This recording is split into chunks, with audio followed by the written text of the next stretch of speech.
പാകിസ്ഥാനുമായി 553 കിലോമീറ്റർ അതിർത്തി പങ്കിടുന്ന സംസ്ഥാനമാണ് പഞ്ചാബ്.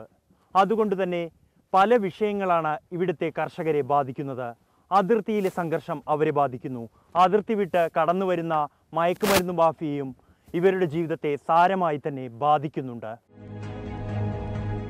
പത്താൻകോട്ട് വ്യോമസേനാ കേന്ദ്രത്തിലും ഗുരുദാസ്പൂരും ദിനനഗറിലും നടന്ന ഭീകരാക്രമണങ്ങളും ഇന്ത്യൻ സൈന്യം പാക് അധീന കശ്മീരിൽ നടത്തിയ മിന്നലാക്രമണവും പഞ്ചാബിലെ കർഷകർക്ക് മറക്കാനാകില്ല.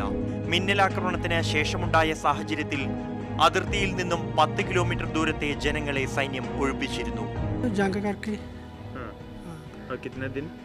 10-15 दिन कहाँ रहे थे आप लोग? बॉर्डर के पीछे रहे थे रिश्तेदार पर। तो खेती के काम उस दिन क्या बंद से गई बंद? കഴിഞ്ഞ വർഷമുണ്ടായ ഭീകരാക്രമണങ്ങൾ ഒഴിച്ചു നിർത്തിയാൽ പൊതുവെ ശാന്തമാണ് പഞ്ചാബിലെ നിയന്ത്രണ രേഖ. കൃഷിഭൂമിയാണ് ഈ മേഖലയിൽ 2 രാജ്യങ്ങളിലും ഭൂരിഭാഗവും.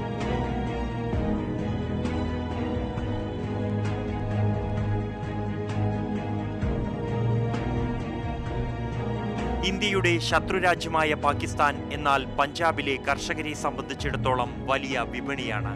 പഞ്ചാബിലെ പാടങ്ങളിൽ വിളയുന്ന പട്ടാണിക്കടലയും ഉരുളക്കിഴങ്ങും കോളിഫ്ലവറും എല്ലാം ഏറ്റവും കൂടുതൽ കയറ്റി അയക്കുന്നത് പാകിസ്ഥാനിലേക്കായിരുന്നു.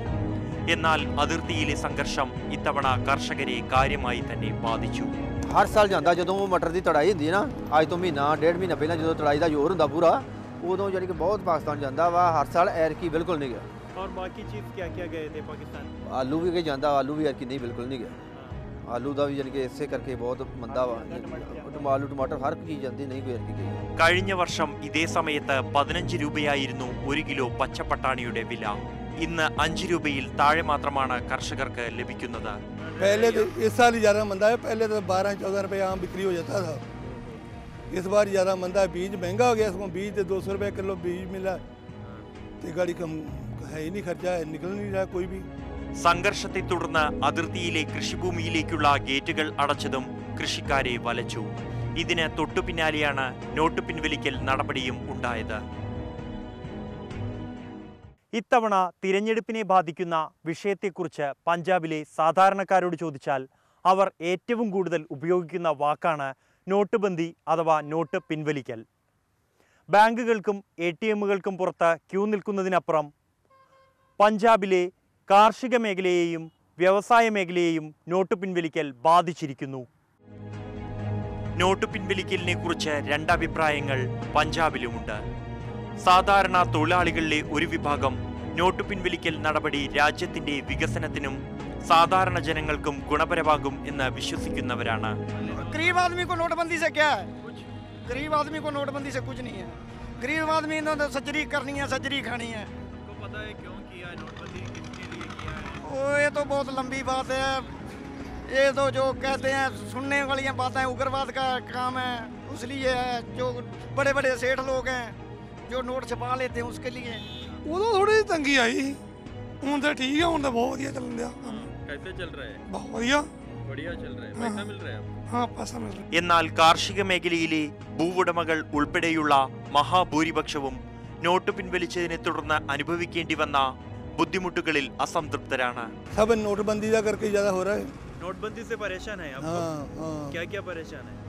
ना पैसा नहीं, बैंक से पैसा नहीं. 2000 या 4000 मिलता है. एक हफ्ते का बात है, उससे क्या करेगा? ये हमारे तो खर्चे इतने करांगे. सब्जी के लिए खाद ही लाना है, वो भी कम से कम 5000-6000 से कम नहीं आती. तो 2000 से क्या करेगा उससे? जब नोटबंदी हुई है तभी तो हमारी इधर ये पैडी की सीजन था, तो जिमीदार को फसल का पैसा आना था वो भी बर्बाद हो गया, नहीं मिला. तो दूसरा शादी का मौसम होता हमारे सर्दियों का, वो भी बहुत डिस्टर्ब हुआ. തിരഞ്ഞെടുപ്പിന് ദിവസങ്ങൾ മാത്രം ബാക്കി നിൽക്കുമ്പോഴും ഗ്രാമീണ മേഖലകളിൽ ബാങ്കുകൾക്കും ATM കൗണ്ടറുകൾക്കും പുറത്ത് വലിയ മനുഷ്യച്ചങ്ങലകൾ ഇപ്പോഴും കാണാം. രോക്ഷാകുലരാണ് ജനങ്ങൾ.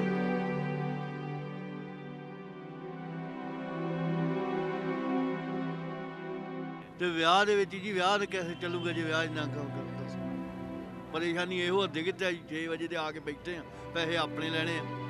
बस किसानों का तो बेड़ा ही कर दिया गरीब आदमी का. पंजाबी बोलो तो हिंदी का बोलते हैं, पंजाबी बोलो तो साडा अपना ही पैसा ਉਹ ਵੀ ਨਹੀਂ ਤੁਹਾਨੂੰ ਮਿਲ ਰਿਹਾ। ਵੇਖੋ ਕੀ ਹਾਲ ਹੋ ਰਿਹਾ। ਸਰ ਗਰੀਬ ਬੰਦਾ ਦਿਹਾੜੀ ਕਰੂਗਾ ਤੇ 10 नवंबर तो रह के खेल लो, अच्छे दिन कब आएंगे? ഓൺലൈൻ ബാങ്കിങ്ങിനെ സർക്കാർ പ്രോത്സാഹിപ്പിക്കുമ്പോൾ ATM കാർഡുകൾ പോലും ഉപയോഗിക്കാൻ വശമില്ലാത്തവരാണ് സാധാരണ ജനങ്ങൾ. ATM ਚੱਲਦੇ ਨਹੀਂਗੇ। ਚੱਲਦੇ ਨਹੀਂਗੇ। പഞ്ചാബിന്റെ വ്യവസായ മേഖലയെയും നോട്ട് പിൻവലിക്കൽ സാരമായി ബാധിച്ചിരിക്കുന്നു. കാർഷികോപകരണ നിർമ്മാണം, കായികോപകരണങ്ങൾ, വസ്ത്രവ്യവസായം തുടങ്ങിയ എല്ലാ മേഖലകളെയും നോട്ട് പിൻവലിക്കൽ നേരിട്ട് തന്നെ ബാധിച്ചിട്ടുണ്ട്. बिजनेस तो थोड़ा सर कम ही है क्योंकि अभी नोट बंद हुए हैं, उसके कारण थोड़ा ना कस्टमर कम आ रहे हैं, तो वॉकिंग इतनी है नहीं। नोटबंदी के बाद बिल्कुल बंद है, बहुत बिल्कुल जैसे कि काम है ही नहीं कोई। तो जैसे हो जाता है ना कि इस टाइम फेस्टिवल सीज़न है तो आते हैं कस्टमर कोई लेने सामान, स्पोर्ट्स गुड्स का या यूनिफॉर्म्स के ऑर्डर आते हैं। इन दिनों में गेम्स चलती, मैच चलते हैं, है ही नहीं। തങ്ങൾ അനുഭവിക്കുന്ന ഓരോ പ്രശ്നങ്ങൾക്കും പിന്നിലുമുള്ള അധികാരവർഗത്തിന്റെ കെടുകാര്യസ്ഥതയും അഴിമതിയും കണ്ടെത്താനും വിളിച്ചു പറയാനും ഗ്രാമീണ ജനത ഇന്ന് മടിക്കുന്നില്ല. कोई अच्छे हॉस्पिटल जैसे इस हल्के में तो कोई अच्छा हॉस्पिटल भी नहीं है, अच्छा स्कूल नहीं है। बिजनेस स्लो है, नोटबंदी का स्लो है। कोई सरकार कहे भी नशा नहीं है, नशा बहुत ज़्यादा है। വില്ലേജ് ഓഫീസ് മുതൽ സെക്രട്ടേറിയറ്റ് വരെ, സർക്കാർ നിയമനം മുതൽ ഗതാഗത മേഖല വരെ, അങ്ങനെ നീണ്ടുകിടക്കുന്ന അഴിമതിയുടെ കഥകളെക്കുറിച്ച് ജനങ്ങൾക്ക് വ്യക്തമായ ധാരണയുണ്ട്. ഫ്യൂഡൽ വിധേയത്വത്തിലും അസംതൃപ്തിയിലും കുടുങ്ങിക്കിടക്കുകയാണ് പഞ്ചാബ്. ഇതിൽ നിന്നെല്ലാം ഒരു മോചനം അത് ജനത തീവ്രമായി തന്നെ പ്രകടിപ്പിക്കുന്നുമുണ്ട്. പഞ്ചാബിലെ യുവത്വത്തെ കാർന്നു തിന്നുന്ന മദ്യവും മയക്കുമരുന്നും, നടുവൊടിഞ്ഞിരിക്കുന്ന കാർഷിക മേഖല, കടുത്ത അഴിമതി, തൊഴിലില്ലായ്മ, ഇങ്ങനെ ഒട്ടനവധി വിഷയങ്ങളാണ് ഇത്തവണ തിരഞ്ഞെടുപ്പിൽ പഞ്ചാബ് ചർച്ച ചെയ്യുന്നത്.